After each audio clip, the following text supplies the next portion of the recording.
मुस्कुराए बोले, क्या तुम मेरे द्वारा दिए गए संकल्प को पूरा कर पाओगे? क्या तुम्हारे लिए उसे पूरा करना संभव होगा? शायद नहीं, वह तुम्हारे लिए संभव नहीं। तुम उसे पूरा नहीं कर पाओगे, इसीलिए तुम खुद ही कोई संकल्प ढूंढो।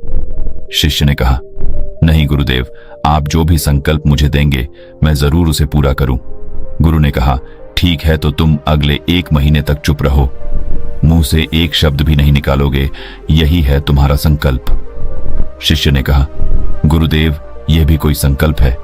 यह तो बहुत ही आसान है।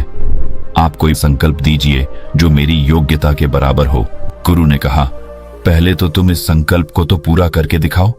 शिष्य ने गुरु की बात मान ली और वह उसी समय चुप हो गया और पलटकर कुटिया से बाहर चला गया। उसे चुप रहना बहुत आसान लग रहा था।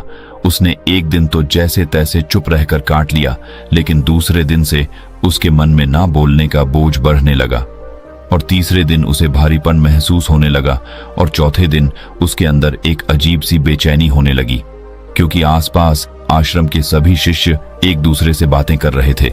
वह भी अपना पक्ष उनके सामने रखना चाहता था, उनकी बोलती बंद कर देना चाहता था, लेकिन उसका संकल्प उसके आ रहा था, इसीलिए वह पूरे दिन सिर्फ और आंखें बनाता।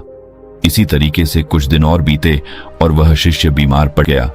उसका सिर फटा जा रहा, उसका खाने पीने तक का मन नहीं था, वह सिर्फ बोलना चाहता था। वह गुरु के पास गया और उनके सामने बैठकर लिखकर उन्हें बताया, गुरुदेव, मैं बोलना चाहता हूँ, बिना बोले मुझे सांस नहीं आ रही है, मेरा दम घुटता जा रहा है, मैं अंदर ही अंदर पागल हुआ जा रहा हूँ, मैं क्या करूँ? संकल्प तो ड दूं क्या? ये पढ़कर गुरु मुस्कुराए और बोले, मैं संकल्प ढाने के लिए नहीं होते, लेकिन जो अपने संकल्प को पूरा कर लेता है वह अपनी आंतरिक शक्ति को बढ़ाता है, और जो अपनी आंतरिक शक्ति को बढ़ा लेता है वो समाज और जागृति की राह पर आगे बढ़ जाता है। संकल्प का लेना भी तुम्हारे हाथ में था और इसे तोड़ना भी तुम्हारे हाथ में है। तुम्हारे बहुत से भाई अपने संकल्प को तोड़कर अपनी पुरानी दिनचर्या पर वापस आ चुके हैं। अगर तुमसे नहीं हो पा रहा तो तुम भी संकल्प तोड़कर अपनी पुरानी दिनचर्या पर वापस जा सकते हो। लेकिन याद रहे, अगर आज तुम इस छोटे से संकल्प को नहीं संभाल पा रहे तो तुम अपनी बाकी की पूरी जिंदगी को कैसे संभाल सकोगे? बाकी फैसला पूरी तरह से तुम्हारे हाथों में है। गुरु की यह बात उस शिष्य के दिल में चोट कर गए। वो बिना कुछ बोले वहां से वापस चला गया और खुद को अपनी कुटिया में बंद कर वह केवल अपने जरूरी कामों के लिए ही कुटिया से बाहर निकलता, बाकी सारे समय कुटिया के अंदर ही बैठा रहा।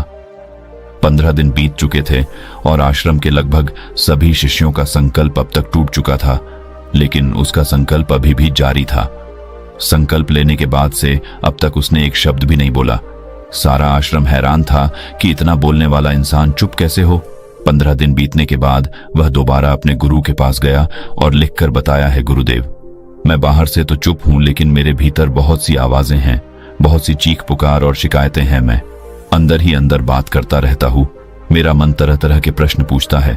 मैं बाहर से जितना मोर, भीतर से उतने ही शोर शराबे से भरा। क्या इस तरह से मेरा संकल्प अभी भी है? गुरु ने कहा, हाँ, तुम्हारा संकल्प अभी भी जारी है, लेकिन जब तक लोगों की ये आवाजें तुम्हारे कानों में पती रही, तुम्हारा मन बोलता रहेगा, क्योंकि इसे तो आदत है। तुम भले ही बाहर से चुप रहो, लेकिन तुम अंदर ही अंदर बोलते रहोगे।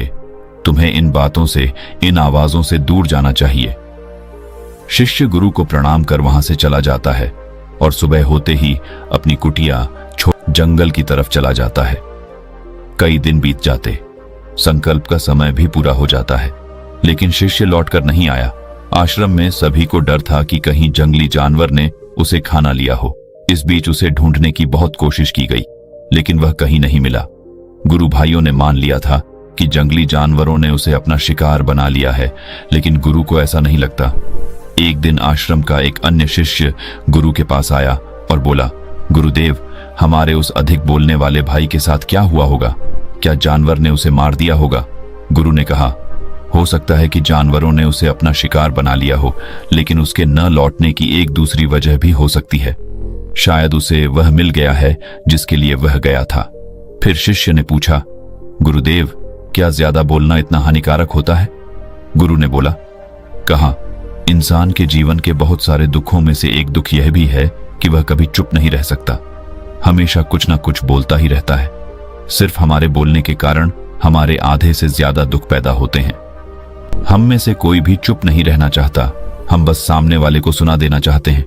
जो भी हमारे मन में है सब निकालकर उसके मन में बैठा देना चाहते हैं। उसे समझा देना चाहते हैं कि देख, तू गलत है और मैं सही।